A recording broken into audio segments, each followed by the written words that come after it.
ಮದುವೆಗೆ ಹೆಣ್ಣು ಬೇಕೆಂದು ಬಿಎಸ್ಎನ್ಎಲ್ ಟವರ್ ಏರಿದ ಯುವಕ. ಇಂಡಿಯಲ್ಲಿ ಹೈಡ್ರಾಮಾ. ಮದುವೆಯಾಗಲು ಹೆಣ್ಣು ಬೇಕೆಂದು ಒತ್ತಾಯಿಸಿ ಯುವಕನೊಬ್ಬ ಬಿಎಸ್ಎನ್ಎಲ್ ಮೊಬೈಲ್ ಟವರ್ ಏರಿ ಹೈಡ್ರಾಮಾ ನಡೆಸಿದ ಘಟನೆ ವಿಜಯಪುರ ಜಿಲ್ಲೆಯ ಇಂಡಿ ಪಟ್ಟಣದಲ್ಲಿ ಶುಕ್ರವಾರ ನಡೆದಿದೆ. ಇಂಡಿ ಪಟ್ಟಣದ ಬಿಎಸ್ಎನ್ಎಲ್ ಟವರ್ ಏರಿದ ಯುವಕ ನನಗೆ ಮದುವೆ ಮಾಡಿಸಿ ಎಂದು ಕೂಗಾಡುತ್ತಾ ಕೆಲಕಾಲ ಆತಂಕದ ವಾತಾವರಣ ಸೃಷ್ಟಿಸಿದನು. ಯುವಕನ ಹೆಸರು ಹಾಗೂ ವಿಳಾಸ ಇನ್ನೂ ಪತ್ತೆಯಾಗಿಲ್ಲ. ಘಟನೆಯ ಸುದ್ದಿ ತಿಳಿಯುತ್ತಿದ್ದಂತೆ ಸ್ಥಳಕ್ಕೆ ನೂರಾರು ಸಾರ್ವಜನಿಕರು ಜಮಾಯಿಸಿ ಯುವಕನನ್ನು ಕೆಳಗಿಳಿಸುವ ಪ್ರಯತ್ನ ನಡೆಸಿದರು. ಮಾಹಿತಿ ಪಡೆದ ಇಂಡಿ ಶಹರ ಪೊಲೀಸ್ ಠಾಣೆಯ ಪೊಲೀಸರು ಹಾಗೂ ಸಂಬಂಧಪಟ್ಟ ಅಧಿಕಾರಿಗಳು ಸ್ಥಳಕ್ಕೆ ಧಾವಿಸಿ ಯುವಕನ ಮನವೊಲಿಸಿ ಸುರಕ್ಷಿತವಾಗಿ ಕೆಳಗಿಳಿಸಲು ಕಾರ್ಯಾಚರಣೆ ಕೈಗೊಂಡರು. ಇಂಡಿ ಶಹರ ಪೊಲೀಸ್ ಠಾಣಾ ವ್ಯಾಪ್ತಿಯಲ್ಲಿ ಘಟನೆ ನಡೆದಿದೆ.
ನಾವೇನ್ ಮಾಡ್ಬೇಕಾಗ್ತದೆ?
ನನ್ನ ಸುಂದರವಾದ ಪುಟ್ಟಿ.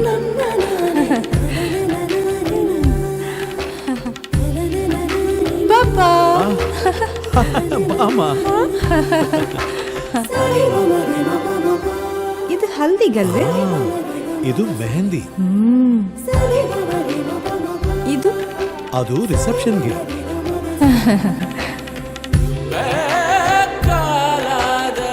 ಇದು ಯಾವುದಕ್ಕೆ?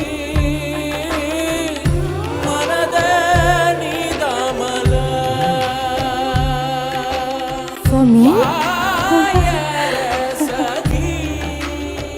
Sultan Diamonds and Gold. Your life, your moments. Treasure the golden moments of your life.